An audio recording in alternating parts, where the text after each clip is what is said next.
¿Qué tal? ¿Cómo están? Bienvenidos. Están en Master Vidal en el canal de YouTube. Yo soy Marco Antonio Vidal, estoy para servirte y en estos trabajos, en estas entregas que presentamos en este canal, las dos líneas principales son textos de desarrollo personal y la otra es de textos de carácter literario, mayormente novelas, aunque tenemos pues ya obras de teatro. Estoy por convencerme de generar mi primer trabajo analítico sobre poesía, pero por ahí aparecerá entonces. Y en la otra tengo cápsulas para solución de problemas prácticos. Hay un pequeño curso de apreciación del arte. Hay uno introductorio, ese podría resultar si eres nuevo, si nos visitas por primera vez, sobre el método con el cual analizo las obras de teatro, perdóname, las obras de ficción, las novelas, las obras literarias, que son los niveles de lectura, y entonces es el primer video, si te vas al canal, el video número uno, el número dos en realidad, habla sobre los niveles de lectura, usando como referente el soldadito de plomo de Andersen. Y después de ahí han sido relativamente técnicos y después he ido obviando el método como tal para ligarme al análisis de las lecturas, puesto que ya tenemos una manera de trabajar y de resolverlos. Sí, pero bueno, no quita que si quieres repasarlo o como te digo, si estás recientemente acompañándonos, ahí está más o menos de manera eh, comparada, pero muy clara, porque además el método es muy sencillo, esta situación de los análisis de lectura con respecto a las obras literarias. Hoy vamos por la tercera obra cuando menos de uno de mis escritores favoritos, que es el maestro Carlos Fuentes. Ya hemos hecho entrega de Aura, una bellísima novela corta del maestro Fuentes, y de Diana o la cazadora solitaria. Y hoy vamos a trabajar pues para muchos es la gran novela, sin duda es la más conocida, posiblemente sea la más trascendental en su carrera literaria. Seguramente debe ser una de las más importantes novelas de México. En México, si no estuviera Pedro Páramo, seguro sería la novela más importante de la literatura mexicana. Entonces, bueno, está a ese nivel y probablemente también en castellano sea de las novelas más importantes. Está como de moda poner este asunto de las 10 principales, etcétera, etcétera, y ganarse ese lugar que en términos literarios es relativamente absurdo, pero en términos de referencia, de conocer la literatura de algún lugar, de hablar a profundidad de alguna situación, sin duda la región más transparente del aire de Carlos Fuentes, esta debe ser de las novelas más importantes en habla castellana, ¿no? Entre El Quijote, como te decía, Pedro Páramo, varias de las joyas de los escritores latinoamericanos, españoles, seguro ahí debe estar la región más transparente. Carlos Fuentes nace el 11 de noviembre de 1928, nace en Panamá. Carlos Fuentes fue hijo de un diplomático y entonces biológicamente llega al mundo en Panamá. Y después, bueno, va a vivir con su abuela, viene a vivir con su abuela más bien a la Ciudad de México, y pronto, en términos de academia y de aprender idiomas con la ventaja que tiene su familia, pues vive en diversos países del mundo, ¿no? Sobre todo en Europa, en Inglaterra, donde aprende el inglés muy bien, vive en París, donde también aprende el francés, y lo comento porque esto le permitió amar profundamente a México, sentirlo, saber que era su herencia principal y sobre todo también tomarle cierta distancia que está puesta en su literatura.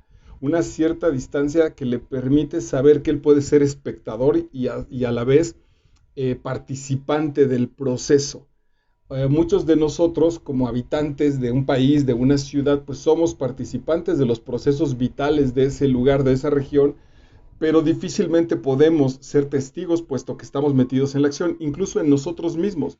Ante nuestras propias acciones nos cuesta mucho trabajo como salir y revisarnos y ver si estamos haciendo bien, mal, qué estamos pensando, nuestros prejuicios, nuestros valores, nuestras cosas positivas, negativas. Es complicado verlas a nosotros mismos porque estamos tan metidos en el proceso de la acción pues que no es tan sencillo. Bueno, Fuentes a partir de esa situación tiene una mirada muy objetiva, muy crítica, muy amorosa muy complicada también, de un enorme peso. Pienso mucho también hay una canción de Joaquín Sabina donde dice que México lo atormenta, da como referencias de las ciudades que él conoce, y Buenos Aires le fascina y Madrid es su casa, lo que quieras. Y cuando habla de México, dice que México es más o menos así, terrorífica. México me aterroriza, dice Sabina. Bueno, pues esa monstruosidad es de la que trata la novela de la región más transparente del aire. Y el maestro Fuentes muere el 15 de mayo, estamos muy cerca, pues. Hoy es lunes 3 de mayo del 2021 y murió un 15 de mayo del año 2012 en la Ciudad de México. Decía, pues, es tal vez la gran novela del maestro Fuentes y una de las principales de la literatura mexicana. No es una novela sencilla, tampoco es tan complicada. El asunto es que a veces me ocurrió mi primer acercamiento que me costó mucho trabajo. El hilo conductor de la novela, lo que propiamente nos puede servir de guía para saber qué está pasando, se resuelve en muchos sentidos casi al final de la novela. Es como entrar a un remolino, entrar a un oleaje complicado, estar intentando encontrar cuál es el orden de ese mare magnum, de esa revoltura, y darnos cuenta que la guía viene casi determinada al final de la novela. ¿Por qué lo hizo? ¿Por falta de méritos? Sin duda que no. ¿Por falta de situaciones técnicas o estilísticas? Sin duda que no. Lo hace porque hay una perfecta correspondencia en esta novela entre el fondo y la forma. Se corresponden perfectamente de lo que trata la novela con la forma en la que será expresada.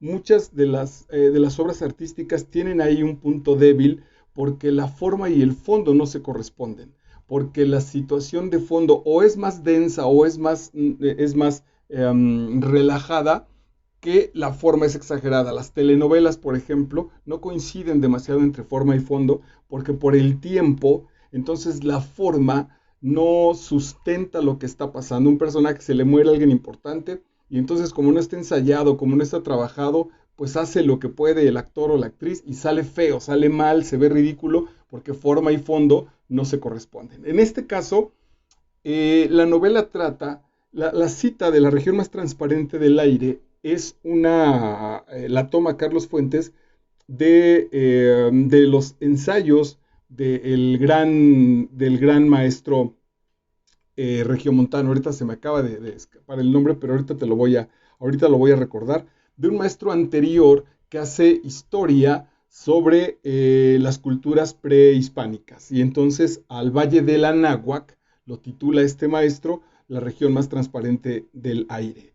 Y Fuentes entonces a la Ciudad de México, que es la que se ha impuesto, que es la que ha crecido, cuyas raíces originales fueron sin duda esas culturas prehispánicas, esas culturas básicamente mexicas y de olmecas, del resto pues de los contactos que hubo en esos reinados. Y luego la gran fundación como tal de la Ciudad de México, bueno, el paso, la caída de la antigua Tenochtitlán o Tenochtitlan, la ciudad virreinal ya como Ciudad de México, y después la modernidad, aún pasada todavía por el asunto de la independencia, relativamente solo como centro del poder, y la revolución, donde al final de cuentas también es cierto que aquí en alguna manera inicia y termina ese último proceso bélico que generará el México de nosotros, todavía el México que nos mueve, nuestras raíces, todavía en términos de pensamiento, en términos de existencialidad, de qué somos todos nosotros, tiene que ver con el México contemporáneo que nace, que es hijo directo de la Revolución Mexicana. Entonces la novela habla sobre la Ciudad de México, sobre esa ciudad post-revolucionaria. La revolución se acabó, se empiezan a acomodar las cosas, los huecos en el poder empiezan a ser llenados, no sé si por los triunfantes de la revolución, por la gente, los caudillos principales. El orden empieza a restablecerse, y en ese orden, en esta región más transparente, desde la cual vamos a revisar qué pasa en una especie de dioses griegos que desde las nubes se asoman a ver qué está ocurriendo en la ciudad. Imagínate en esa complejidad espantosísima por el tamaño, por los diversos personajes que participan, por los monólogos de cada uno de los personajes. En esa región de eso trata la novela, y entonces al tratar de eso, la manera de expresarlo con tal de que tengamos la percepción de ese caos, la percepción de ese mundo de voces realmente infinitas, pero bueno, muy por encima de nuestra capacidad de registro. Es entonces que Carlos Fuentes escoge esta especie de juego de imágenes donde si volteas para acá se ven unas cosas, si volteas para acá ves otras, si volteas para atrás ves otras, en este juego donde las cosas van cambiando, en esta proyección relativamente cinematográfica con lo que está ocurriendo en la ciudad como tal, y también, sobre todo, lo que está ocurriendo en los personajes de la ciudad. Entonces, si ya la leíste, sabrás a qué me estoy refiriendo, y entonces seguramente podrás ir compartiendo conmigo y reconociendo la maravilla técnica que elabora Carlos Fuentes en su novela. Y si no, pretendo darte esa guía. ¿De qué trata? ¿Qué es lo primero que sucede en términos relativamente normales en la novela? Trata de una fiesta. Hay un número de personas, 14 o 15 personas, que van a una fiesta, que están en una fiesta, en la noche, en un México relativamente tranquilo, la ciudad está descansada, y viene una fiesta que no tiene necesariamente un pretexto, donde ya empieza a haber un elemento importante de la Ciudad de México y de nosotros como mexicanos, justo el asunto de la fiesta. ¿Por qué es la fiesta? No importa si es por el 15 de septiembre, o si es navideño, o si es año nuevo, si es un cumpleaños, o solo se les pegó la gana a unos burócratas oficinistas armar una fiesta. El asunto es que estamos en una fiesta. Hay un común denominador en esa fiesta. Todos, no de manera intencional, porque lo que empieza Fuentes nos acerca a una charla entre dos personajes que se conocen, y luego hay un chisme sobre otro, y luego nos enteramos en especie de otro chisme de cómo fulana le está poniendo el cuerno a fulano, hay cotilleo, hay crítica, hay situaciones veladas. Me cae muy gordo aquel cabrón, pero cuando se acerca a mí le doy un abrazo y le pregunto cómo está y me muestro efusivo. Hay esta doble máscara. Y otra de las situaciones, quizá la más importante que tienen en común en esta primera fiesta que aparece en la región más transparente del aire, es que todos están incómodos con ser mexicanos. Ninguno de los asistentes a la fiesta está a gusto con ser mexicanos. A todos les pasa algo. Todos les choca el gobierno, les choca el pasado indígena. Hay muchas situaciones de podríamos estar en París, podríamos estar en Viena, pero bueno, ni modo, estamos en Mexiquito, podríamos estar en Miami, pero en fin, pues ni modo, aquí nos tocó vivir, que viene de otro término muy usado. Todos estamos en esa especie de mediocridad, de que hay lugares mucho mejores, pero este es el donde estamos, este es donde nos puso el destino, y aquí vamos a intentar pasarla bien. Aquí te sugiero que te lanzo al enlace que tenemos también ya un programa aquí en Master Vidal sobre la jaula de la melancolía. Roger Bartra, a partir del desarrollo de las salamandras son pequeños, primero los renacuajos estos que están en el agua, después pasan a ser ajolotes de diferentes tamaños, y él encontró biológicamente, bueno, no él usa que biológicamente los ajolotes, cuando están acomodados, muchos de ellos ya no hacen el proceso de convertirse en salamandras, ya no pasan a salamandras, no llegan a esa adultez, sino se quedan en ese periodo de ajolote, y ahí se desarrollan, incluso ahí mueren, con la obligación, comillas, moral, o la posibilidad biológica de pasar a ser salamandras. Se conforman en esa especie de adolescencia, en esa especie de no compromiso, de un falso compromiso con la adultez. ¿Por qué? Pues porque venimos de un país, o venimos de la conquista de un país que está en decadencia. A nosotros nos conquista, bueno, me incluyo como nosotros, a los indígenas de este país los conquista y nos conquista, los dos pronombres son válidos, un reino en decadencia, un reino que viene a esta conquista y viene a viene por plata y viene por oro y viene por riquezas naturales, pero que solo sirven de intermediario para pasar al norte europeo. Sevilla es una ciudad que se enriquece como puerto, pero en Sevilla los barcos, así como llegan, al otro día se despachan para Amberes, para Bélgica, para Holanda, para Inglaterra, si es que no fueron incluso interceptados por los piratas. Entonces, nos conquista un decadente. Si esto fuera un asunto familiar, entonces el padre, la situación famosa de Hernán Cortés violando a la Malinche, solo simbólicamente, porque no tiene nada que ver con el asunto histórico, entonces nuestro padre es un vejete, nuestro padre es un viejo que está a punto de morir. De ahí venimos. Quizá por eso no queremos crecer y quizá por eso vivimos en esta situación relativamente tan mediocre, tan atados unos de otros con el que dirán, tan puestos en una doble moral, siempre presentando un rostro, siempre presentando una máscara, y de esas situaciones, el laberinto de la soledad, y varias de la literatura, sobre todo mexicana, que se encarga del proceso postrevolucionario, nos ayudarán a ver ese vacío, esa carencia de identidad y por lo tanto un crecimiento anémico, un crecimiento flaco. No hemos sido alimentados con el rigor patriótico de los alemanes, con el espíritu de emprendimiento de los de los europeos llegados a Norteamérica, ni siquiera con una especie de orgullo militar.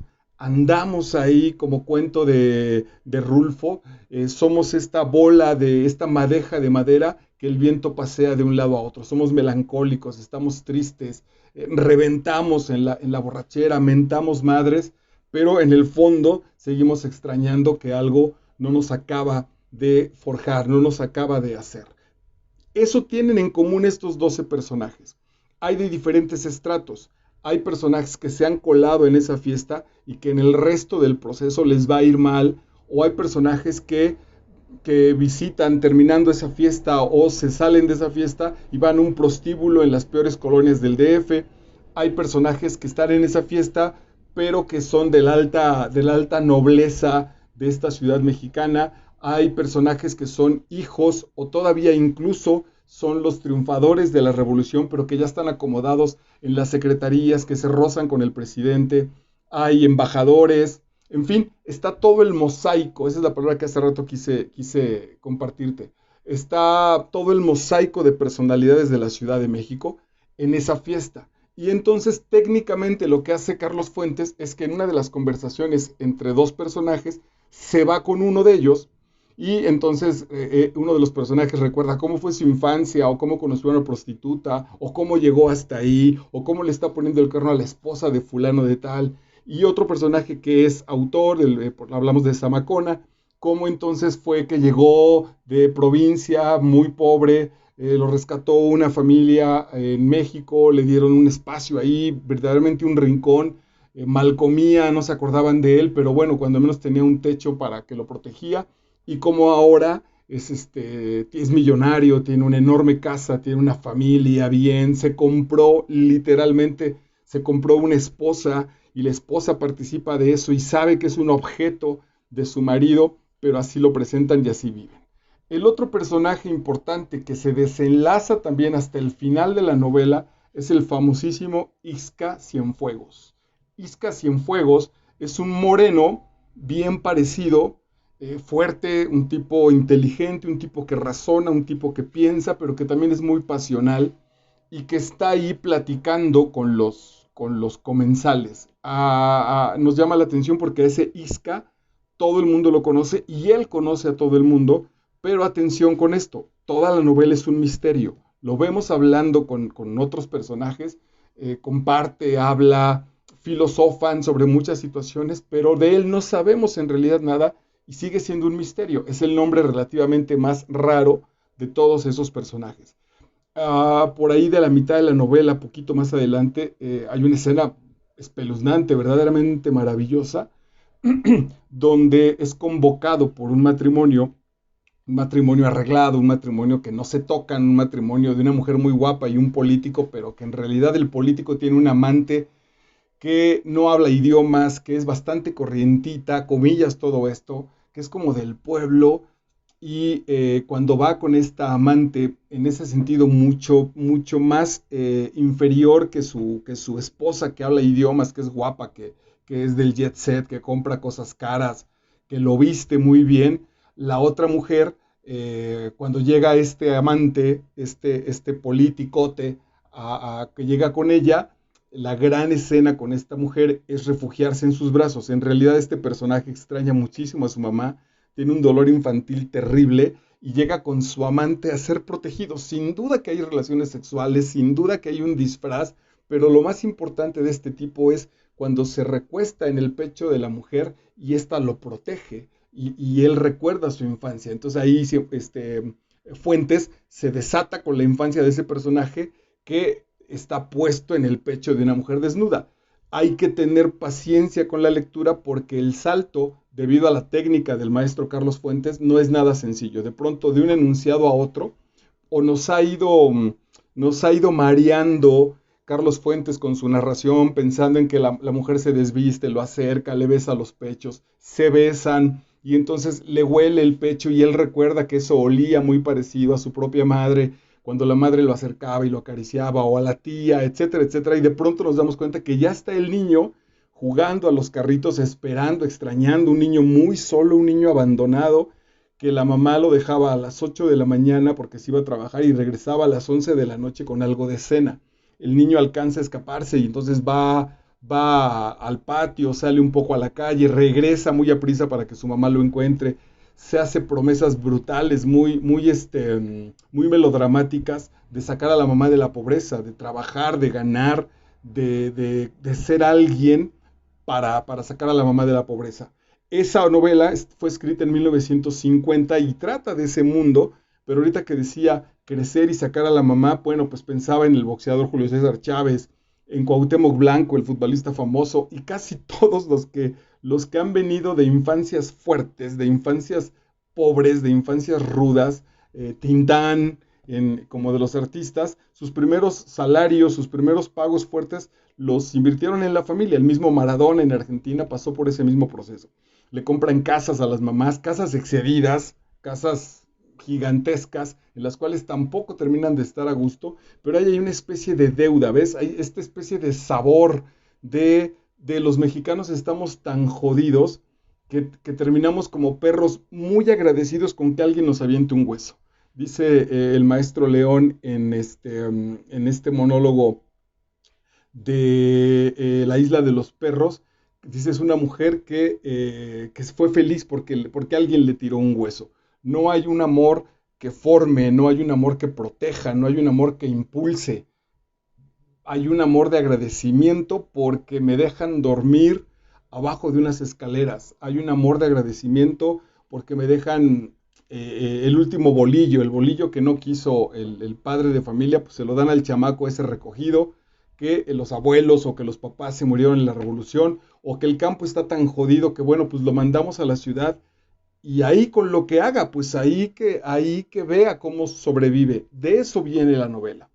También viene la novela de los hijos de los políticos que los mandaron al extranjero cuando la situación estuvo muy complicada y que entonces ahora que hay paz regresan y regresan extrañando París, regresan extrañando las ciudades importantes de España, regresan extrañando el orden, pero en lugar de llegar y corregir y unirse a ese grupo y hacer de este México una situación próspera, llegan a la gandalle.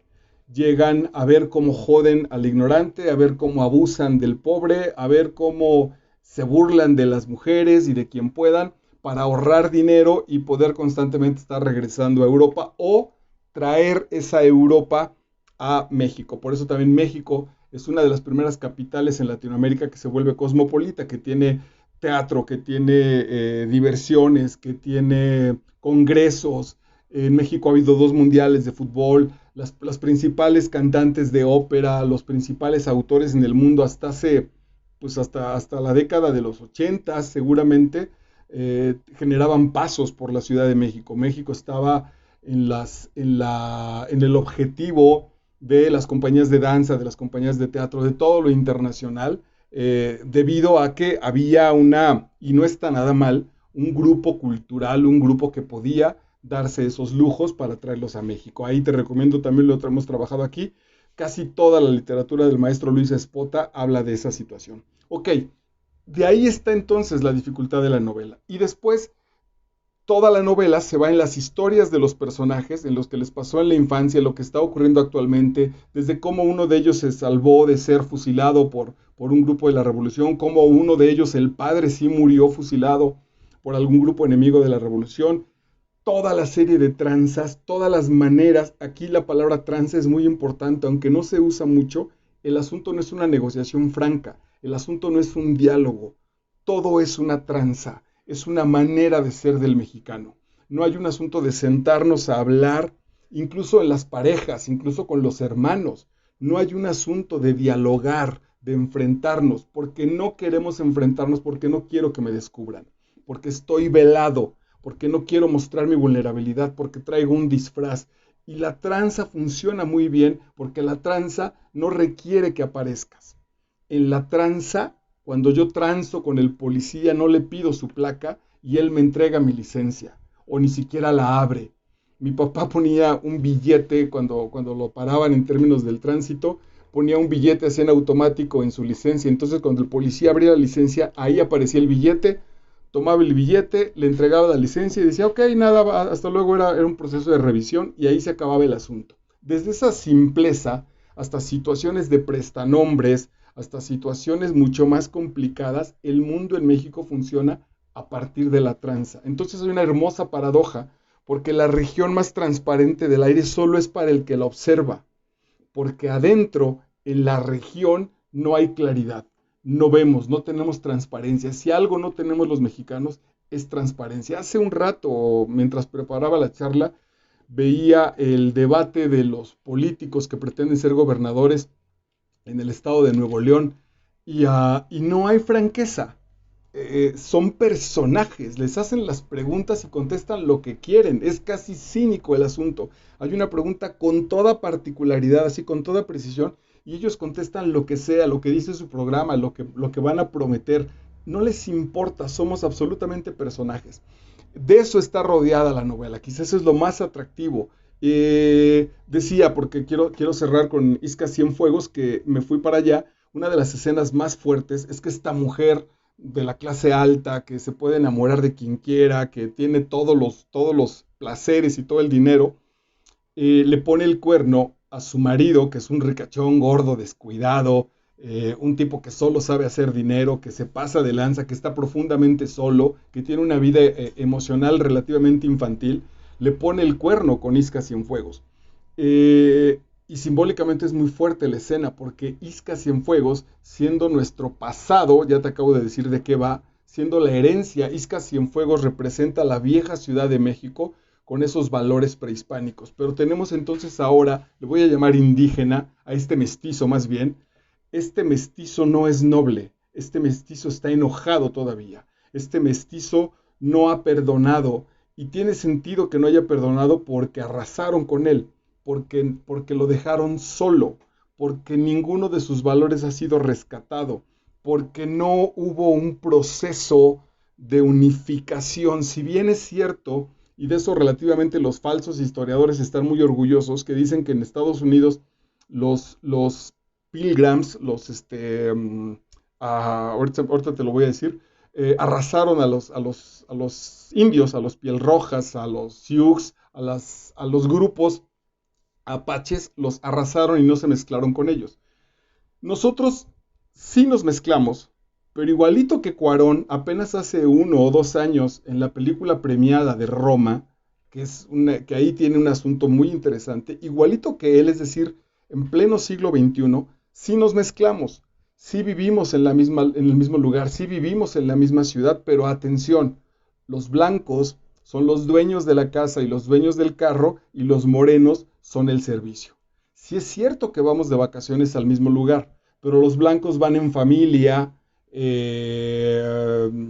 son familia, van desenvueltos, y la morena va arrinconada, la morena va agregada, y va la morena a servir, no va a gozar, va a servir. Incluso en Acapulco seguramente, entonces, bueno, por ahí le regalaremos un momento de que esté tranquila, pero le vamos a encargar a los niños, si vamos a ir al súper seguro irá ella, si le ayudará a lo mejor a algún mesero, está a nuestro servicio, le estamos dando el privilegio de acompañarnos a Acapulco.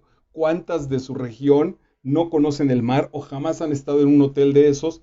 Pero no deja de estar este saborcito de esta situación. Hablaba con mi hermano hace un rato también, que uno de sus compañeros de trabajo es chofer y el dueño de la empresa no está respetando el asunto de que es chofer para la empresa, sino él se lo ha apropiado. Entonces, él lo usa, se lo manda a la esposa para que la lleve al súper, se lo manda al muchacho para que los lleve a la escuela, hace recados de la casa. Eso está íntegro, pues no, ni siquiera lo cuestionan, porque aunque convivimos, insisto, hay una enorme diferencia entre los blanquitos, hoy el presidente López Obrador le llama los fifís y los chairos, que se nota y que no acaba de mezclarse. Entonces, cuando este Isca Cienfuegos se está, lo voy a decir así, no aparece porque Fuentes es un autor muy fino, pero se va a acoger a la mujer, a la blanca, como un gran anhelo de los morenos, como el gran anhelo, como una especie de nuestra revancha, de yo seré el pobre, seré el chofer, pero tu marido no te satisface y yo sí, en ese encuentro sexual cargado de sensualidad, cargado de gozo, pero también cargado de venganza, cargado de enojo, cargado de una lujuria violenta. Eh, bueno, pues recordarás entonces el pasaje en la novela cómo Isca es profundamente violento. No hay ni siquiera una penetración, a partir de una felación, él es profundamente violento, casi le estrella la cara contra el vientre del propio Cienfuegos, como un asunto de trágate, de toma, de lastímate, de mira todo lo brutal, mira la revancha que tengo, lleno de situaciones complicadísimas como la Ciudad de México y por lo tanto también como la humanidad toda. Porque si bien es cierto que es muy violento Isca Cienfuegos con esta mujer muy guapa, a la cual no quiere disfrutar, quiere destruir. Ese es el punto. El mexicano en la sexualidad no disfruta, no se entrega, no se vulnera, no dialoga, destruye y se venga, se cobra venganza de su pasado, cobra revancha de lo que le ha sido arrebatado, cobra revancha. Hay que pensar en la historia de Pito Pérez, en las muchísimas historias, o una gran parte de la filmografía de las películas de Pedro Infante, tratan sobre eso, sobre este ranchero que está cargado de venganza, que está cargado de anhelo, que está cargado de crecimiento, de deseo, que no puede. Pedro Infante no termina millonario, no termina siendo productivo, no termina siendo filantrópico, termina enamorando a las ricachonas. Todo el asunto de nosotros los pobres y ustedes los ricos es que Pedro Infante es el enorme héroe porque jardinero, dicharachero, naquito, lo que tú quieras, trae locas a todas las señoras fresas que los burgueses no pueden satisfacer. Ahí hay una especie de venganza freudiana muy extraña, muy retorcida, muy jodida. Porque en esa misma escena a la que me estoy enfocando ahorita, si bien es que Isca Cienfuegos cobra esa revancha, atención, lo cobra a partir de una mujer.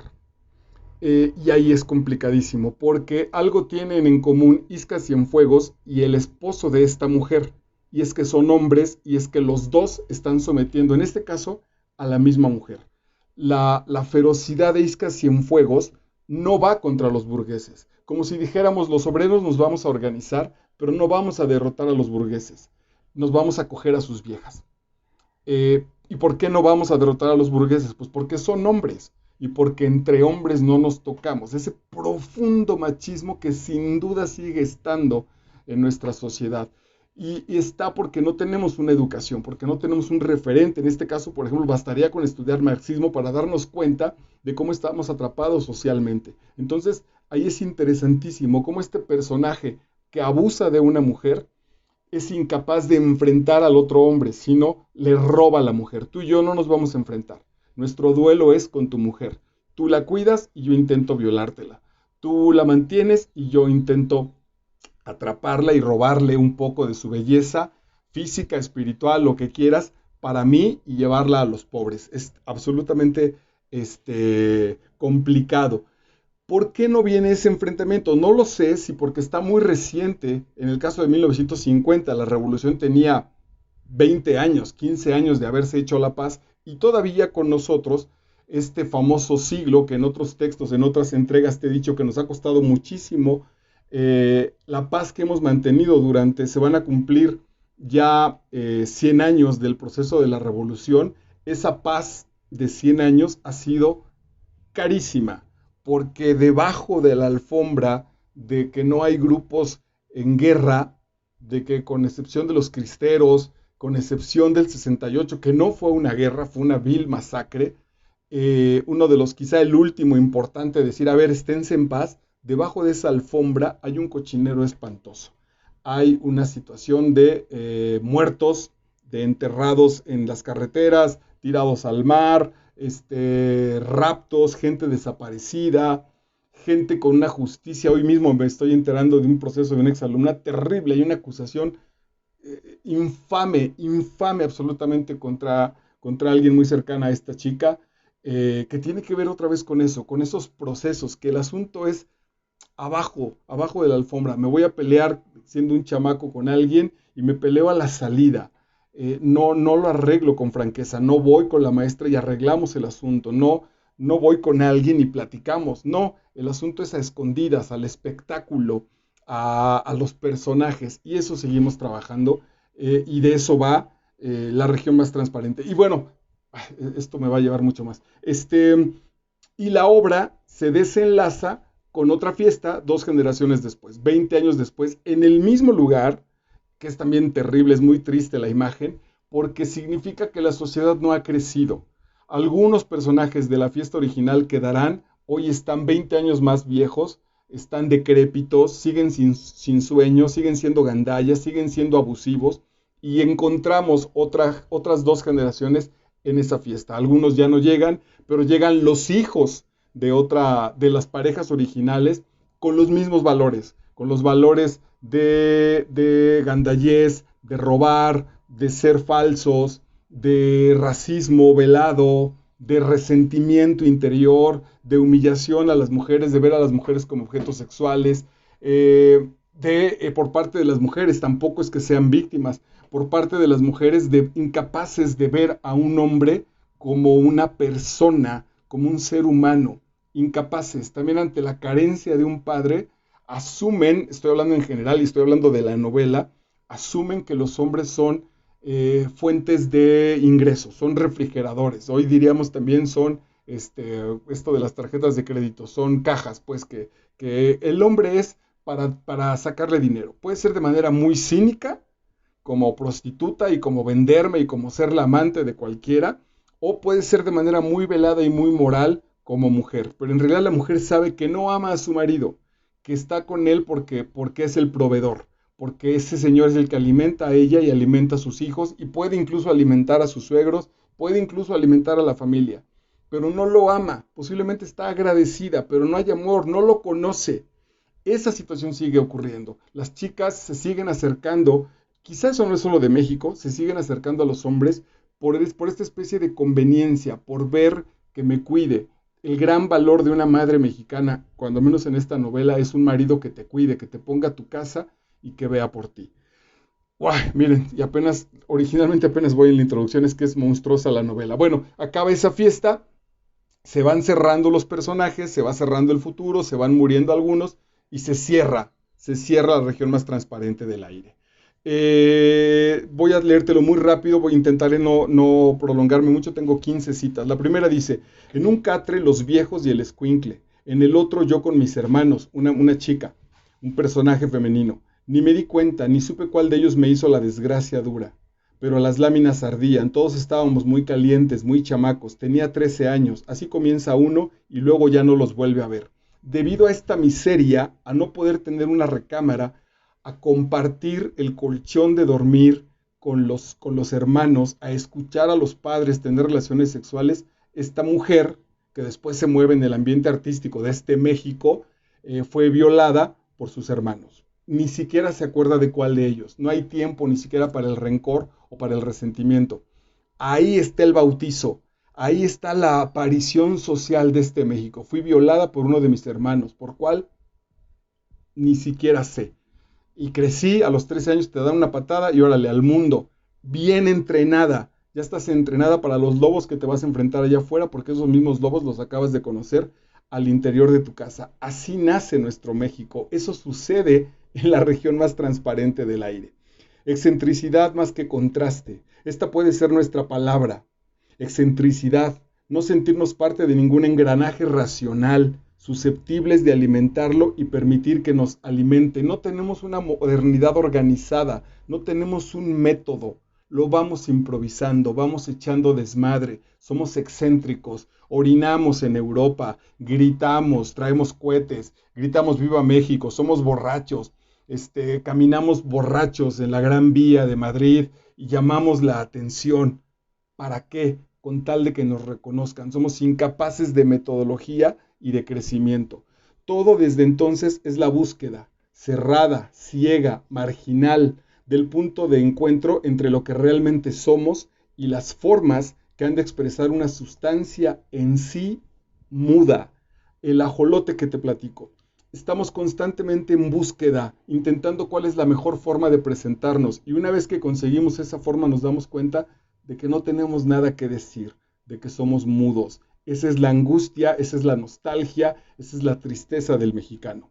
Cuando el poder ya no es valor, cuando ya no sirve para cambiar, se avecina algo muy grave. Su ejercicio, el ejercicio del poder, en todos los órdenes deja de ser responsable. Y entonces los presidentes, los expresidentes, los políticos, los de la droga, los generales del ejército, ¿cuántos de esos personajes o artistas que se están zumbando a las chicas que acompañan, a las jovencitas actrices, a las bailarinas, cuándo no paran, cuándo no saben parar, cuándo siguen siendo ricos por seguir siendo ricos, cuándo el poder ya no lo utilizan, ya no están tranquilos, ya nada más se trata de seguir jodiendo, de generar esta sed imparable, esta sed insaciable de sustancia, de encuentro. Por eso entonces es que se pierde la perspectiva del poder. Hay mucha tierra para el poco polvo que dejo. Arrastrarme lejos de aquí, Gervasio. Vámonos de vuelta a la prisión. Le tengo miedo a ese monte pelón de almas. Tengo miedo de andar suelto, sin grilletes, que me los pongan. Dos personajes huyendo del pelotón de la revolución, pero terrible, muy mexicano. Uno de ellos, como los mexicanos, según esta propuesta, no sabemos qué hacer con la libertad. Y tiene de veras mucho sentido. Cuando somos ricos, cuando tenemos libertad financiera, echamos desmadre, nos empedamos, vamos con las prostitutas, regalamos el dinero, nos compramos ropa excéntrica, tenemos todas las manifestaciones de los pobres. Decía el otro día, bien interesante en un video que veía, ¿por qué los pobres se compran tenis excesivos? Pues porque quieren gritarle al mundo que cuando menos en sus tenis ya no son pobres. O sea, no basta con comprarse lo más caro y que la gente que conozca distinga que ese cuadro, que esta camisa, bueno, pues es cara y tanta. No, le voy a poner excesivo, voy a poner los tenis de 1000 colores, de suelas, con pantalones apretados. Lo voy a llenar para que todo el mundo se dé cuenta de que junté ese dinero para comprarme esa posibilidad. ¿Por qué? Porque soy pobre. Él, pretendiendo dar la idea contraria de que ahora tiene dinero, en realidad nos está gritando su pobreza. Entonces, ¿qué hacemos también con esa libertad? ¿Qué hace un mexicano con la libertad? Se desmadra, se revienta. ¿Qué hacen los jugadores de fútbol cuando están en un hotel maravilloso, compartiendo, compitiendo en un mundial de fútbol? Se van con las prostitutas del lugar. ¿Por qué? ¿Por qué los alemanes se llevan a sus esposas o sí pueden sostenerse, sí pueden regirse?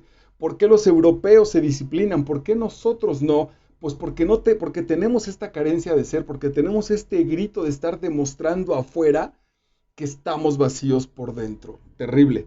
Ahora sí ya vienen las vacas gordas y a exprimirles las tetas. Tú nomás flétate tantito y verás dónde llegas. Huevos es lo único que te hace falta para dominar a esta raza. Y como ni se dan cuenta, cuando menos lo sabes ya estás trepado en sus cogotes. Que los azotes y robes no les importa, con tal de que tengas buenas viejas y huevos. ¿Quieres demostrar que eres poderoso? Ten huevos, sé valiente y trae una buena nalga.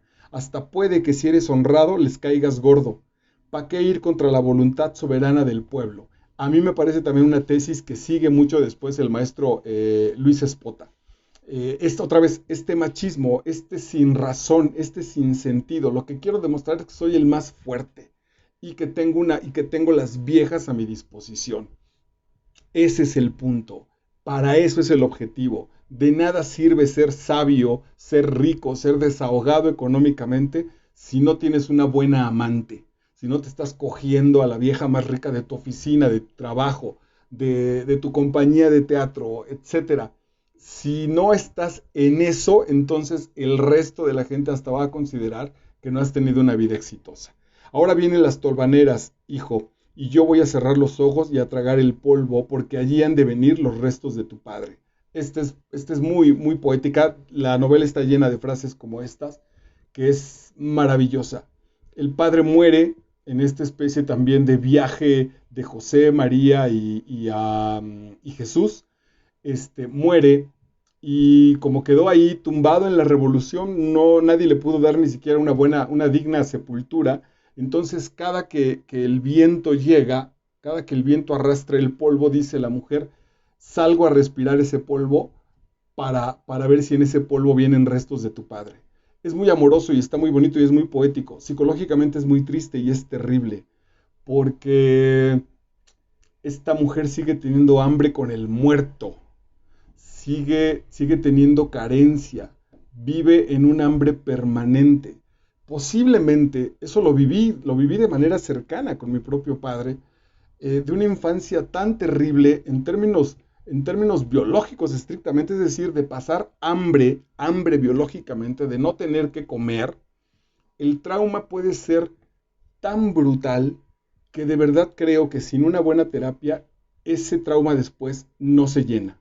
No hay manera de aplacar el dolor, no hay bolillos, no hay comida, no hay pizzas, no hay tragos, no hay caracoles franceses, no hay champán, no hay coñac que detenga esa hambre. Si alguna vez como niño padeciste hambre, si alguna vez hubo una humillación brutal por parte de alguien con respecto a mí en términos psicológicos, si no se trabaja, si no se acepta y se trabaja terapéuticamente, incluso las cosas te estorban. Puedes ser rico, puedes ser famoso, puedes tener prestigio, pero solo te estás engañando porque sabes que dentro de ti sigue esa revancha, sigue esa hambre. ¿Cómo?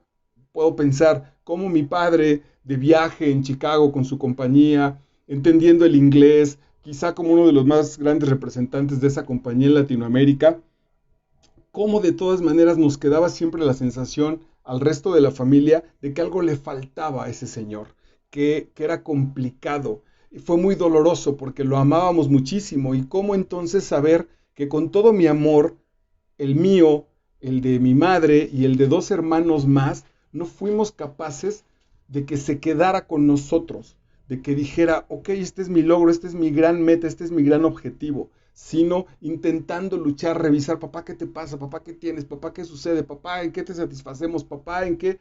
Y el cuate siempre con hambre, siempre con insatisfacción, siempre con viéndonos, diciendo, ok, pues está padre, pero me gustaría estar en otro lado, hubiera preferido estar en otro lado, me quedé a medias, siempre con esa satisfacción muy, muy terriblemente mexicana. Y esa la tenemos todos, con esa me encuentro mujeres que me han acompañado en la vida maravillosas, amorosas, físicamente bellas, alegres, felices, contentas, que siempre tienen un momento en el que me dicen, Marco, algo te falta. Hago todo lo posible, eres un tipo maravilloso, tienes un montón de cualidades, pero hay ahí algo en el fondo que te está jodiendo. Eso necesita terapia. Y eso viene, que para eso es también la literatura, porque de ahí lo encontramos. Ahí digo, claro, ahí aparece. Es muy probable que allá en mi propio caso, en mi caso particular, lo que tenga que trabajar es que yo no soy ni fui nunca responsable de la felicidad de mi papá. Porque el asunto puede ser ese, es que no logré que mi papá fuera feliz. Le fallé. No era mi responsabilidad, fue solo una herencia brutal que si incluso yo no trabajo, se la voy a heredar a mis hijos. Y entonces va a ser una permanente herencia insatisfecha y brutal. Ok, bueno, pues de ahí va ese proceso. No hay triunfos y derrotas en este país que no hay memoria para el paso de los hombres sobre esta tierra, que todos fueron y serán fantasmas antes de nacer. Ahí está casi igualado con Rulfo, sin proponérselo, porque solo los fantasmas rondan en la verdadera vida de México. Y ellos traen sus batallas muy hechas, muy sólidas, para que sean reales nuestros ejercicios de polvo, nuestras individualidades aplastadas por esa otra batalla permanente de fantasmas y sus luchas que no se han resuelto. Te lo acabo de decir con mi papá, conmigo, esas luchas que no hemos acabado de resolver. Estamos llenos históricamente de fantasmas. Nuestra próxima entrega va sobre una biografía maravillosa del maestro Ignacio Solares sobre Felipe Ángeles. Y Felipe Ángeles es un personaje hermosísimo, es histórico, es real, regresa a México a apoyar, él estuvo con Francisco I. Madero, y después fue expulsado, respetado por Huerta, que lo manda a Francia, y después regresa a la lucha revolucionaria, pero regresa cargado de fantasmas. La gran batalla de Felipe Ángeles no es contra los enemigos, pero es lo mismo que la de Pancho Villa y que la de Venustiano Carranza y que la de Zapata. Estamos luchando los mexicanos contra los brutales fantasmas que nos gritan, que nos tienen literalmente la cabeza llena de grillos. Dame lo que no sabes que tienes, pensaba Rodrigo, pues el amor solo es abrir el terreno arado, el que nunca hemos nombrado, un recorrido. Uno de los elementos que plantea Carlos Fuentes es el amor directo, el amor por nosotros, el amor por la pareja. Me encantó esa frase, dame lo que no sabes que tienes. Tenemos un tesoro de creatividad, de cultura, de amor, de pasión, pero si no sabemos que lo poseemos, es imposible entregarlo. Escupe los sagrados y lo sagrado es esa misericordia ramplona que solo acentuará tu mediocridad. Escupe sobre esa otra mejilla del Dios cobarde. Tiembla y siente el terror en el sacrificio, sí, en el sacrificio, y llegarás a los nuestros. Ahogarás al sol con tus besos, y el sol te apretará la garganta y te comerá la sangre para que seas uno con él. Simbólicamente, ¿qué está expresando aquí? Las ganas, el deseo de morir, aquí hay un pasaje cristiano, Cristo le saca los espíritus a unos que están poseídos y los tira, los pone en unos marranos y luego obliga a los marranos a que se precipiten al vacío. Eso tenemos que hacer, solo que nos espanta ese vacío, nos espanta ese precipicio. Pero en realidad tenemos que tomar nuestros fantasmas, arrojarnos cual niño héroe, tirarlos y renacer a una nueva posibilidad, ya con cero fantasías, con cero situaciones neuróticas en la cabeza. La mujer silenciosa que lo esperaba, que yo, la infeliz, a la que era capaz de invalidar para siempre, era más fuerte que él, podía aguantar más que él, que yo había aguantado la violación y el parto, la humillación y el desdoro, que yo ya había aguantado el relato de sus inmundicias, Señor, que yo era más hombre que él, porque soportaba lo mío y lo suyo, que él no podía soportar su propia vida. Es el texto de una mujer, su vida de paria a medias, que él necesitaba contarla y dejarla huir para que se depositara en mí, y que ni en sus coitos sucios y torpes podría recuperar su propia vida, absorbida por mí, gesticulada por mis entrañas, incubada de nuevo, con nuevas palabras, con nuevas borracheras, con nuevas fornicaciones, con nuevos golpes, en mí, para mí y nunca para él. Este cuadro nuestro de la mujer abnegada, está abnegada porque no tiene voz, porque no le hemos concedido la voz, porque ella tampoco, con tal de no romper el orden, ha sido capaz de rasgarla. Pero no hay una mujer abnegada y pendeja.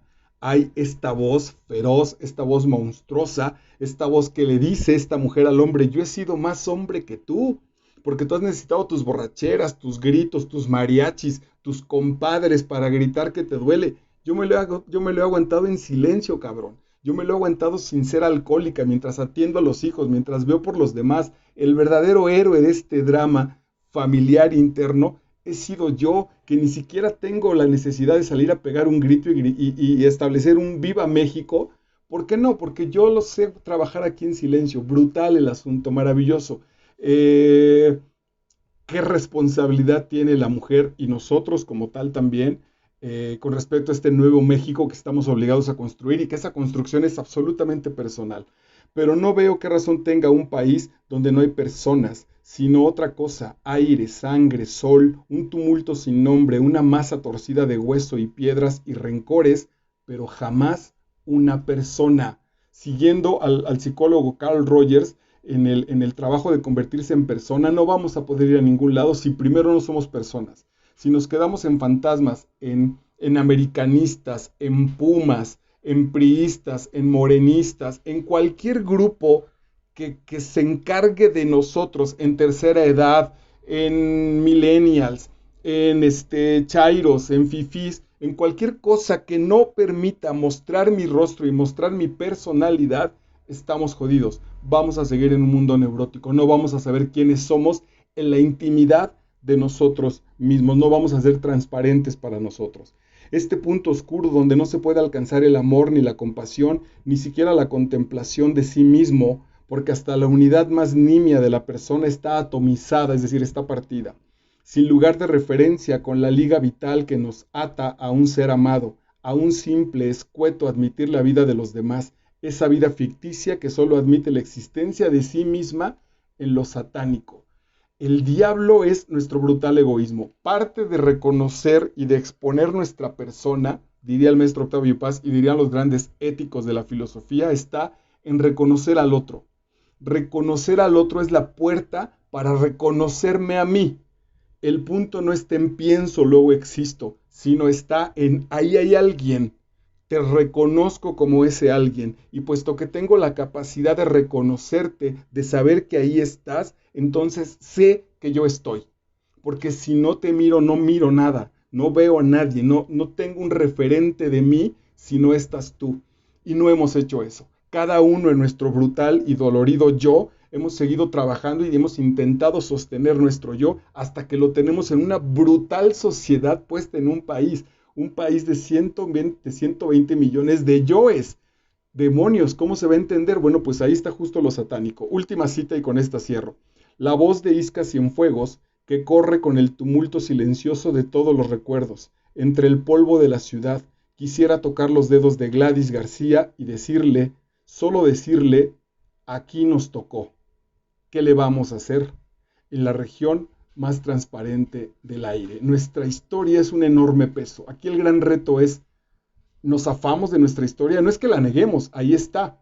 Pero yo no soy mi historia.